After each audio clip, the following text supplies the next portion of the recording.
अगर तुम सोच रहे होगे कि थंबनेल में बादल था तो मैं कौन, मैं भी तुम्हारे जैसे बादल भाई की वीडियोस देखता हूँ। जब मैं नए एनिमे ढूंढ रहा था तब मुझे बादल भाई की ये वीडियो दिखी। अगर तुमने वो वीडियो नहीं देखी हो यहाँ जाके चेक कर लेना, डिस्क्रिप्शन में देख लेना, मैंने कहीं ना कहीं तो छोड़ दिया। बादल भाई की ये वीडियो विलेन सागा के ऊपर थी, जिसको मैंने इतने सालों तक अवॉइड किया। क्यों? ये एनिमे बहुत ज्यादा वायलेंस शो करता है। अटैक ऑन टाइटन भी तो करता है।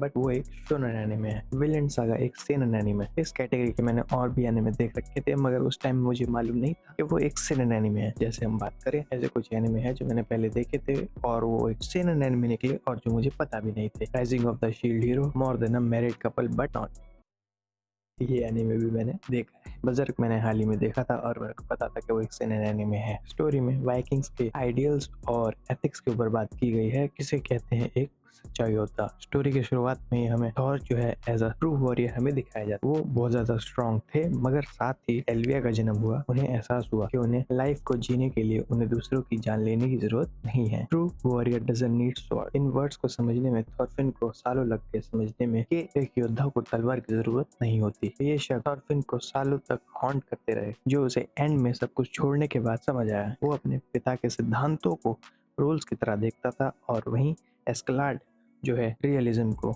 जो किसी भी चीज को पाने के लिए किसी भी हद तक गुजर जाता था। एस्कलाड को वो वादे याद आने लगे जो उसने अपनी मदर से किए थे, जिसकी वजह से वो डेनमार्क आया था। प्रॉमिस के चलते वो अपने मदरलैंड को बचाना चाहता था। उस प्रॉमिस को फुलफिल करते करते वो एक रियलिज्म से एक आइडियलिस्ट बन गया, जिसके कारण उसकी मदरलैंड को बचाते बचाते उसने अपनी ही बलि दे दी। 人を刺したのは初めてか、王子。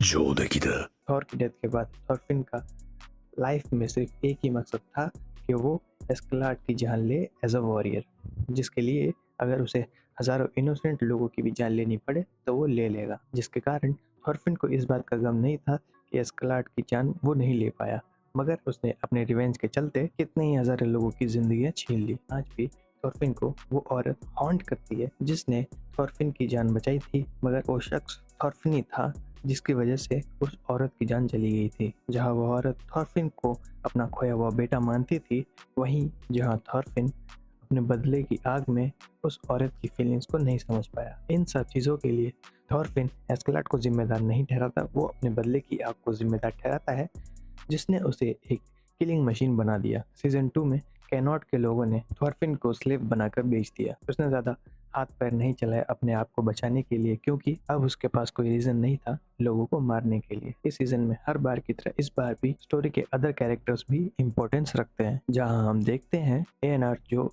एक विलेज में अपने परिवार के साथ रहता था, उसके विलेज पर अटैक हो गया, जिसके कारण उसके आंखों के सामने उसके परिवार की जान ले ली गई। थॉरफिन एएनआर के साथ जो भी कुछ हुआ उसके लिए वो अपने आप को जिम्मेदार ठहराता था, क्योंकि उसने भी बहुत सारे विलेजेस को लूटने में एस्कलाड की मदद की थी। एएनआर के साथ फार्म पर काम करते करते थॉरफिन को अपने फादर के वर्ड्स में मीनिंग दिखने लगा कि अब उसको भी तलवार की जरूरत नहीं है, बिकॉज उसके पास कोई दुश्मन नहीं है। ये एक अच्छा एनिमे एक्सपीरियंस था। इसके साथ मैं एक मांगा भी पढ़ रहा हूँ जो सेनन एनिमेस पे ही है, जिसके ऊपर भी मैं आगे चल के एक वीडियो बनाऊंगा। अगर आपने ये एनिमे देखी हो तो आपका बेस्ट मोमेंट कौन सा था कमेंट सेक्शन में मुझे भी बताना। तब तक के लिए लाइक एंड सब्सक्राइब कर दो और शेयर कर दो अपने दोस्तों को जिन्होंने विलेन सागा अभी तक नहीं देखी। तो मैं मिलता हूँ तुमको नेक्स्ट वीडियो में।